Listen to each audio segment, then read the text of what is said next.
ओम नमः। आदरणीय अध्यक्ष महोदय, निर्णायक महोदय, मुख्य अतिथि महोदय एवं सभी सभा के सदस्यों को मेरा सादर जय जय।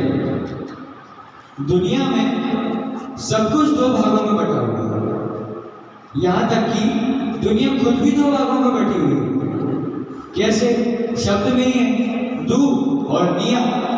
दू मतलब दो और निया अर्थात नयों का जिसमें कार्य हो। दो नयों का जिसमें कार्य हो वह है दुनिया। इसी तरह पूरा संसार, पूरा ब्रह्मांड, पूरी कायनात, पूरा विश्व, सब कुछ दो भागों में बटा हुआ है। कैसे? कि जैसे विश्व लघु जैन में पढ़ाई होगा, लोक और अलोक में बटा हुआ है विश्व, और लोक के जीव संसारी और मुक्त में बटे हुए हैं। उन जीवों के परिणाम रूप मार्ग भी दो भागों में बटे हुए हैं। कौन कौन से? बंध मार्ग और मुक्ति मार्ग। पहला है बंध मार्ग, जिसे हम संसार मार्ग भी कह सकते हैं या दुख का मार्ग। क्यों? क्योंकि बंधन से संसार ही बढ़ता है, ये सबको पता है। और संसार में क्या है? संसार में दुख भरा हुआ है, इसलिए बंध मार्ग को संसार मार्ग अथवा दुख का मार्ग भी कह सकते हैं। तो ये हम बंधन पे क्यों चल रहे हैं? इस बंध मार्ग पर हम क्यों चल रहे हैं? क्या कारण है इसका?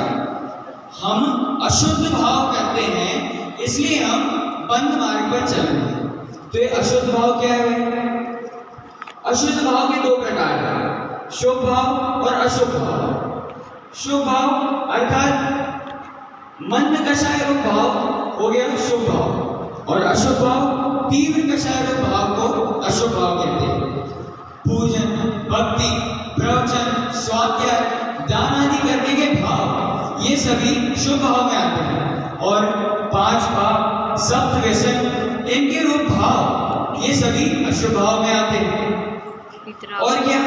देव शास्त्र गुरु, पंच परमेष्ठी, 24 तीर्थंकर आदि के प्रति राग, प्रशस्त राग होने से शुभ भाव में आता है।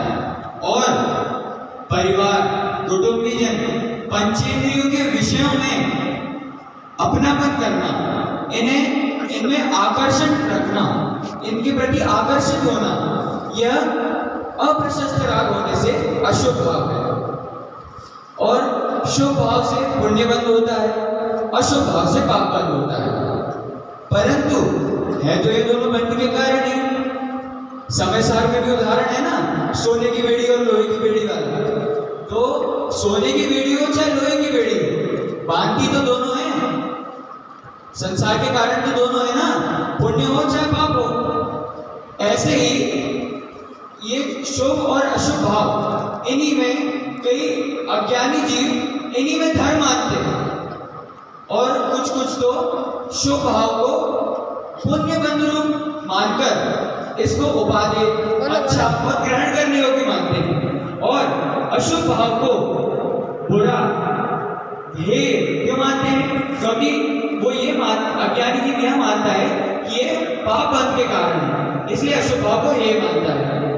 लेकिन है तो दोनों ही छोड़ने योग्य। इसी संदर्भ में पंडित बनारसी दास जी नाटक सत्यसार में पुण्य और पाप को चांडालिनी के युगल पुत्रों की उपमा देते हुए लिखते हैं, जैसे काम चांडाली जुगल पुत्र जनेतिनी, एक दियो वामन के एक घर राख्यो है, वामन कहायो तिनी मध्य मास त्याग कीनो, चंडाल कहायो तिनी मध्य मास चाख्यो है। तैसे एक वेदनी कर्म के जुगल पुत्र, एक पाप एक पुण्य नाम बिन वाक्यो है। दो हमारी दौर धूप, दो कर्म बंद रूप, याद ज्ञान बनते नहीं को अभी लाख्यो है। इसलिए यह बंध मार्ग संसार का ही कारण होने से छोड़ने योग्य है। क्यों? सही बात है। सुनो, यह संसार का कारण है, दुख का कारण है, इसलिए यह बंध मार्ग छोड़ने योग्य है। तो फिर ग्रहण करनी होगी क्या है, हमें किस पे चलना चाहिए, तो जो दूसरा मार्ग था मुक्ति मार्ग, हमें उस पे चलना चाहिए। क्यों? क्योंकि वह ही हमें सच्चे सुख की ओर ले जाता है। सच्चा सुख कहाँ है? मोक्ष में। वही मुक्ति मार्ग हमें मोक्ष में ले जाता है, जिससे हमें सच्चे सुख की प्राप्ति हो जाए। ठीक है, तो यह मुक्ति मार्ग का कारण क्या है? पहले तो बंध मार्ग था, उसका कारण अशुद्ध भाव था, लेकिन अब मुक्ति मार्ग का कारण क्या है? हम कैसे चले मुक्ति मार्ग पे? तो शुद्ध भाव के कारण हम शुद्ध भाव से ही हम मुक्ति मार्ग में चल सकते हैं। अब शुद्ध भाव क्या है? शुद्ध भाव एक कषाय रहित परिणाम होता है, जिसे हम वितरक परिणाम भी कहते हैं। यह जीव का स्वभाव भाव होता है और आत्मा में ही सुख है, इसलिए आत्मा के स्वभाव भाव में रहने से ही सच्चे सुख की प्राप्ति होती है। आत्मा में सुख है तो उसी से मिलेगी ना सच्चे सुख की प्राप्ति, इसलिए आत्मा में रहने से ही सच्चे सुख की प्राप्ति होती है। और यह शुद्ध भाव रत्नत्रय का भी मार्ग है। कैसे? जो सम्यक दर्शन, सम्यक ज्ञान और सम्यक चारित्र है, मोक्ष मार्ग में इन्हीं की एकता होती है। तो ये तीनों ही शुद्ध भाव हैं, इसलिए इससे यह सिद्ध होता है कि शुद्ध भाव मोक्ष का ही कारण है। इसी संदर्भ में आचार्य अमृतचंद्र देव पुरुषार्थ सिद्ध्योपाय में लिखते हैं, ये नाचेन सुदृष्टिस् तेनाचेनास्य बंधनं नास्ति, ये नाचेन दुरागस् तेनाचेनास्य बंधनं भवति, ये नाचेन ज्ञानं तेनाचेनास्य बंधनं नास्ति, ये नाचेन दुरागस् तेनाचेन बंधनं भवति, ये नाचेन चरित्रं तेनाचेनास्य बंधनं नास्ति, ये नाचेन दुरागस् तेनाचेन बंधनं भवति। अर्थात अगर आत्मा के जिन जिन प्रदेशों में सम्यक दर्शन होगा, उन प्रदेशों में बंधन नहीं होगा, और आत्मा के जिन जिन प्रदेशों में राग होगा, वहां बंधन भी होगा, और आत्मा के जिन जिन प्रदेशों में सम्यक ज्ञान होगा, वहां बंधन नहीं होगा, और जिन प्रदेशों में राग होगा, वहां बंधन होगा। आत्मा के जिन प्रदेशों में सम्यक चारित्र होगा, आत्मा के उन प्रदेशों में बंधन नहीं होगा, और आत्मा के जिन प्रदेशों में राग होगा, उन प्रदेशों में बंधन भी होगा ही होगा।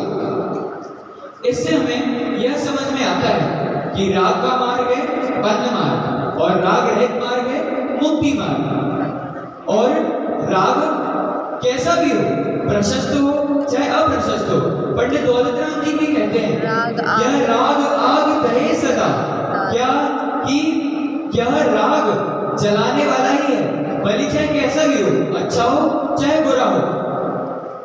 तो इसलिए इस राग रूपी आग को शुद्धोपयोग से बुझाकर मोक्ष रूपी शीतलता को हमें प्राप्त करना है। अब इसी मंगल भावना से मैं अपनी वाणी को विराम तो नहीं करूंगा, पहले 4 पंक्ति बोलूंगा, उसके बाद विराम लूंगा। शुद्ध भाव अपनाओ मुक्ति मार्ग मिलेगा। क्या? शुद्ध भाव अपनाओ मुक्ति मार्ग मिलेगा, अशुद्ध भाव अपनाओ बंधन ही मिलेगा, अशुद्ध भाव अपनाओ बंधन ही मिलेगा। राह दो ही है जीवन में, समझ लो ये बात, राह दो ही है जीवन में, समझ लो ये बात। एक में है मुक्ति, एक में जन्मों की राह, एक में है मुक्ति, एक में जन्मों की राह। जय श्री